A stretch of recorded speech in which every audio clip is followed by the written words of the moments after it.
یه فرد بی‌اعتماد به نفس رو در نظر بگیرید. آدمی که از انجام کارهای جدید ترس داره، چون یک یا دو بار توی یه موقعیت اشتباه کرده، خودشو یه آدم شکست خورده میدونه، توی جمع‌ها همیشه یه گوشه میشینه و اگه حرفی هم داشته باشه ترجیح میده سکوت کنه. وقتی سر کلاسه یا توی محیط شغلیش هیچ وقت نظرش رو نمیگه چون میترسه اشتباه باشه و بقیه مسخرش کنه. اون هیچ وقت برای ارائه دادن یا انجام یک کار داوطلبانه دستشو بالا نمیبره چون فکر میکنه توی این موقعیت‌ها خیلی بد عمل میکنه. اگه بخواد تصمیمی بگیره باید اول نظر همه رو بپرسه و اگه همه اونو تایید کردن اون موقع انجامش میده. به سختی احساساتشو بروز میده و معمولا خودشو با دیگران مقایسه میکنه و ما میتونیم این جمله رو زیاد ازش بشنویم. ای کاش جای بقیه بودن. اما این فرد چرا انقدر توی این موقعیت‌ها بی‌اعتماد به نفسه؟ اصلاً اعتماد به نفس چیه و از کجا شکل میگیره؟ اعتماد به نفس یا خودباوری یه ویژگی روانیه و به این معنیه که فرد به دلیل تجربیات قبلی به توانایی‌ها و استعدادهای خودش برای انجام کارها به صورت موفقیت آمیز اعتماد و باور داره. اولین چیزی که تو اعتماد به نفس ما تأثیر داره ژنتیکه و بعدش محیطی که توش بزرگ میشیم و تربیتمون هم نقش زیادی داره. اما یه بخشی هم هست که ما میتونیم کنترلش کنیم و با تصمیمایی که میگیریم تغییرش بدیم و توی این ویدیو قراره درباره اون بخش حرف بزنیم. اما قبل از این که بخوایم هر راهکاری بدیم، اول باید اینو بدونیم که اعتماد به نفس یه چیز کلی نیست که ما بگیم خب من آدم با اعتماد به نفس یا بی اعتماد به نفسی هستم. اعتماد به نفس یه چیز نسبیه. یعنی ما میتونیم توی جمع‌های دوستانه اعتماد به نفس بیشتری داشته باشیم تا جمع‌های خانوادگی یا برعکس. یا مثلا برای امتحانات مدرسه یا دانشگاه اعتماد به نفس بیشتری داشته باشیم تا آزمون گواهینامه. یعنی بسته به این که ما چقدر توی انجام یک کار تجربه داریم و یا محیط و شرایط چجوریه یا مثلا اطرافیانمون چطور برخورد میکنن، میزان اعتماد به نفسمون هم میتونه کم یا زیاد بشه. پس وقتی که میگیم من میخوام اعتماد به نفس بیشتری داشته باشم، اول باید مشخص کنیم که دقیقاً تو چه شرایطی اعتماد به نفس کمتری داریم و دقیقاً کجا میخوایم اعتماد به نفس بیشتری داشته باشیم و بعد بریم سراغ این که حالا چطور اعتماد به نفسمون رو افزایش بدیم. توی این ویدیو قرار نیست ما یه سری راهکار ارائه بدیم. قراره با هم یه مسیر رو طی کنیم. یه مسیر از بی‌اعتماد به نفسی تا جایی که به اون حدی که میخوایم برسیم. یا به اصطلاح با اعتماد به نفس بشید. حالا تو هر حوزه‌ای که میخواد باشه فرقی نمیکنه. این مسیر یه مسیر کلیه که 3 مرحله داره. مرحله اول تغییر ذهنیته. بزرگترین مشکلی که آدم بی‌اعتماد به نفس داره ذهنیت و تصور اشتباهی که نسبت به خودش داره. این آدما معمولا خودشونو درست نمیشناسن چون خودشونو اشتباه به خودشون معرفی کردن. وقتی یه آدم از صبح تا شب به خودش بگه من نمیتونم، من شکست میخورم، من موفق نمیشم، من کافی نیستم، من هیچ کاریو نمیتونم شروع کنم و من یک شکست خورده بازندم و همه از من بهترن، چطور توقع داره که به یه بازنده تبدیل نشه؟ اصلاً چرا این فرد باید بتونه توی یه موقعیت بهترین خودشو بروز بده؟ این آدم داره به خودش میگه من یه شکست خورده‌ام، من ناتوانم، من بازنده‌ام، من هیچی نیستم. چطور توقع داره که ذهنش اینو باور نکنه و اونو تبدیل به یه شکست خورده نکنه؟ ببینید ذهن ما هر چیزی که ما درباره خودمون میگیم و درونی میکنه و کم کم روی تصویری که از خودمون میسازیم تأثیر میذاره و همین تصویری که نشون میده ما توی موقعیت‌های مختلف چطور رفتار میکنیم.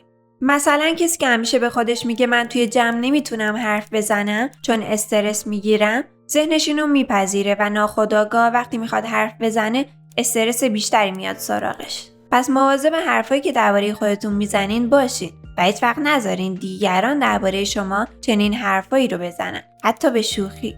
حالا اینکه ما میگیم باید یه ذهنیت مثبت نسبت به خودمون داشته باشیم، معنیش این نیست که بگیم خب من هر کاری رو میتونم انجام بدم یا تو هر موقعیتی میتونم صحبت کنم.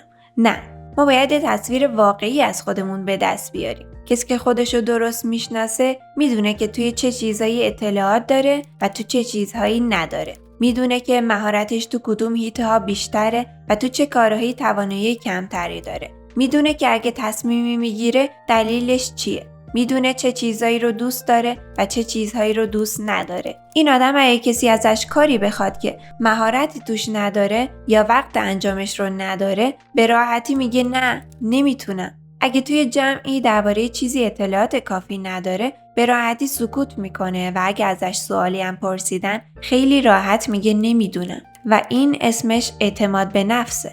اعتماد به نفس به این معنی نیست که ما همه جا صحبت کنیم و درباره همه چیز نظر بدیم یا حتی تو کاری که توانایی کمی داریم هم خودمون رو فرد ماهری نشون بدیم. اتفاقا این آدما اصلا اعتماد به نفس ندارن. اعتماد به نفس چیزی نیست که ما اونو فریاد بزنیم، بلکه توی سکوت اتفاق میافته و به این معنیه که ما ارزش خودمون رو میدونیم که چه توانایی‌ها و چه اطلاعاتی داریم، اما نیازی نمیبینیم همه جا و به همه ثابتش کنیم. آدمی که توی یه کاری اعتماد به نفس داره، نقاط قوتش رو میشناسه و سعی میکنه بهترشون کنه و همچنین نقاط ضعفش رو هم میشناسه و میپذیره. این آدم هیچ وقت نمیگه من همینم که هستم و نقاط ضعفم هم اینا هستن، بلکه سعی میکنه اصلاحشون کنه و خودشو تغییر بده. این آدم هم مسئولیت شکستاشو بر عهده میگیره و اونا رو گردن کسی دیگه یا شانس نمیندازه و هم مسئولیت موفقیتاشو بر عهده میگیره و اونا رو به تلاش و توانایی‌های خودش نسبت میده. بعضی از آدمای بی‌اعتماد به نفس وقتی موفقیتی به دست میارن، دچار سندرم ایمپاستر میشن و فکر میکنن متقلبن یا لایق اون موقعیت نیستن و موفقیتی که به دست آوردن فقط به خاطر شانس یا عوامل خارجی بوده، نه تلاش و توانایی‌های خودشون. یه روشی که برای تغییر این طرز فکر به من کمک کرده این بوده که یه دفترچه موفقیت برای خودم ساختم و حتی یه موفقیت خیلی کوچیکم توش می‌نویسم. مثلا یه کتابی رو تموم می‌کنم یا 1000 تا ساب توی یوتیوب می‌گیرم یا حتی اولین جلسه باشگاهمو میرم. یا حتی چیزای کوچیک‌تر، مثلا امروز یه فیلم خوب دیدم یا امروز یه تصمیم مهم گرفتم. حالا اینا چه کمکی به من میکنه؟ 6 ماه یا 1 سال بعد وقتی من یه موفقیتی به دست میارم، دیگه اونو به شانس نسبت نمیدم. به جاش میام این دفترچه رو باز میکنم و میبینم من از 6 ماه پیش تا الان کلی تلاش کردم و کلی کار انجام دادم تا به اینجا رسیدم. پس این موفقیت مال منه و این من بودم که این کارو انجام دادم. پس در آینده هم میتونم موفقیت‌های بیشتری به دست بیارم. مرحله دوم تغییر ارتباطاته. وقتی نوجوان بودم یه بار مامانم بهم گفت آدما شبیه چند تا رفیق دور و برشون میشن. اما من قبول نکردم و گفتم هیچ ربطی نداره. منم، اونا هم اونا. من راه خودمو میرم، اونا هم راه خودشونو. من هیچ وقت قرار نیست شبیه اونا بشم. اصلا چه معلوم اونا بتونن رو من تأثیری بذارن. و الان به این نتیجه رسیدم که آدما واقعاً شبیه چند تا رفیق دور و برشون میشن. اگه رفیقایی دارین که سر کلاس، تو جمع‌ها، سر کار یا هر جایی میرن یه گوشه قایم میشن، هیچ مشارکتی توی بحث‌ها یا کارهای گروهی نمیکنن. بعد اگه کسی این کارو انجام بده هم فوراً سوژه‌اش میکنن، شما هم قراره یکی شبیه به همین آدما بشین. اگه رفیقایی دارین که وقتی بهشون میگین میخوام یه کار جدید رو شروع کنم، بهتون میگن خودمون نمیتونیم این کارو انجام بدیم. وقتی یه ایده جدید میدین فوراً تمام جنبه‌های منفیشو میذارن جلوتون. وقتی میخواین با ترساتون روبرو بشین، بیشتر میترسوننتون و هیچ وقت ازتون حمایت نمیکنن. هیچ وقت نمیگن آره میتونی انجامش بدی، آره ایده خوبیه و هیچ وقت اقدامی برای پیشرفتشون نمیکنن و همیشه میترسن. شما هم قراره یکی شبیه به همین آدما بشین. اگه رفیقایی داری که همیشه میترسی جلوشون حتی یک کلمه رو اشتباه بگی، چون اونقدر واکنش بدی نشون میدن و گاهی مسخرت میکنن که احساس بدی نسبت به خودت پیدا میکنی، اگه همیشه با ظاهرت، علایقت، شخصیتت و رفتارت شوخی میکنن و میخندن، بدون که این آدما دشمن اعتماد به نفستون. حالا ما باید با این آدما چیکار کنیم؟ بذاریمشون کنار؟ نه، همیشه نیازی نیست این کارو کنیم. اگه بخوایم هر رفیقی رو به خاطر یه ویژگی بدش کنار بذاریم، هیچ وقت هیچ دوستی نخواهیم داشت. فقط کافیه کمی ارتباطاتمون رو باهاشون کمتر کنیم یا گاهی به حرفشون توجهی نکنیم. اگه میگن نه نمیشه، این از ترسای اونا میاد و ربطی به ما نداره. دنبال روشون نباشیم. اگه همیشه میرن آخر کلاس میشینن، قرار نیست ما هم همونجا بشینیم. ایده‌هاتون رو بهشون نگین. قرار نیست هر کاری که میکنید و به اونا بگین و اونا بدونن. وقتی باتون شوخی میکنن یا مسخرتون میکنن باشون نخندین. به جاش واکنش جدی نشون بدین و یه سری خط قرمز مشخص کنین. و فراموش نکنین شما قرار نیست راهی که اونا میرن و برین. زندگی شما و آینده شما قرار نیست شبیه به اونا باشه. اگه میتونین اونا رو هم با خودتون همراه کنین. اما اگه میبینین اونا قرار شما رو شبیه خودشون کنن، اون موقع دیگه باید تصمیمات دیگه‌ای بگیرین. مرحله سوم و آخرین مرحله اقدامه. ببینید اعتماد به نفس هیچ راه میانبری نداره. اعتماد به نفس قرار نیست با دیدن یه ویدیو یا خوندن یه کتاب به دست بیاد. این که ما هر روز بریم جلوی آینه و به خودمون بگیم تو میتونی، تو کافی هستی، تو عالی هستی، باعث نمیشه به توانایی هامون ایمان بیاریم. این که ظاهر یه آدم با اعتماد به نفس رو به خودمون بگیریم و از زبان بدن استفاده کنیم، همه اینا تأثیر دارن، اما نه به تنهایی. و چیزی که واقعا قرار ما رو به یه فرد با اعتماد به نفس تبدیل کنه، اقدامه. فرض کنین یه نفر تو خونه نشسته و به خودش میگه من میتونم این کسب و کار رو بندازم و توش موفق بشم.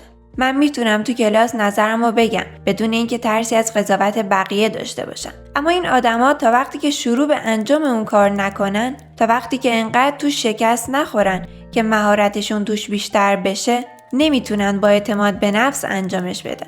یکی از بهترین راه‌ها برای افزایش اعتماد به نفس شکست خوردنه. آدمایی که مدام راه‌های جدید رو امتحان میکنن و مدام شکست میخورن، اگه در آینده با چالش‌های جدیدی روبرو بشن، نسبت به دیگران عکس‌العمل بهتری از خودشون نشون میدن. این آدما خودشونو مجبور میکنن کارایی رو انجام بدن که براشون ترسناکه. مثلا برای ارائه و سخنرانی داوطلب میشن. کارایی رو شروع میکنن که از نتیجهش مطمئن نیستن. سراغ مهارتایی میرن که شاید هیچ وقت جرأتشو نداشتن یادش بگیرن. با آدمای جدید حرف میزنن و میدونن که هر کاری یه ریسکی داره. مثلا حرف زدن توی جمع ریسک مسخره شدن داره. انجام یه فعالیت جدید ریسک شکست خوردن داره. تصمیم گیری ریسک اشتباه کردن داره. و تا وقتی این ریسک رو نپذیرن قادر به انجام هیچ کاری نیستن و این آدما حتی اگه تو این موارد شکست هم بخورن، دفعه بعد که میخوان انجامش بدن تجربه بیشتری دارن و چون تجربه بیشتری دارن مهارتشون هم افزایش پیدا میکنه و در نتیجه اعتماد به نفسشون هم توی اون کار بیشتر میشه. قطعاً کسی که رانندگی رو تمرین کرده توی امتحان گواهینامه اعتماد به نفس بیشتری داره. قطعاً دانش آموزی که یه درسی رو بلده و روی اون مطلب تسلط داره توی امتحان اعتماد به نفس بیشتری داره. قطعاً کسی که برای بار 20م داره سخنرانی میکنه نسبت به بار اولش اعتماد به نفس بیشتری داره. پس اعتماد به نفس یه شبه به دست نمیاد و نیاز به تمرین زیاد داره. اولش میتونیم به خودمون قولای کوچیکی بدیم و کاری نسبتاً ساده‌ای رو به پایان برسونیم و انجام دادن کاری کوچیک به ما اعتماد به نفس میده و بهمون کمک میکنه به سمت کاری بزرگتر قدم برداریم. اما وقتی قولی به خودتون میدین حتما بهش عمل کنین، چون اگه بهش عمل نکنین دیگه حرفاتون براتون ارزشی نداره و نمیتونین به خودتون اعتماد کنین. یه راه خیلی خوب برای افزایش اعتماد به نفس اینه که یه کار سخت که حوصله انجامشو ندارین و به اجبار انجام بدین.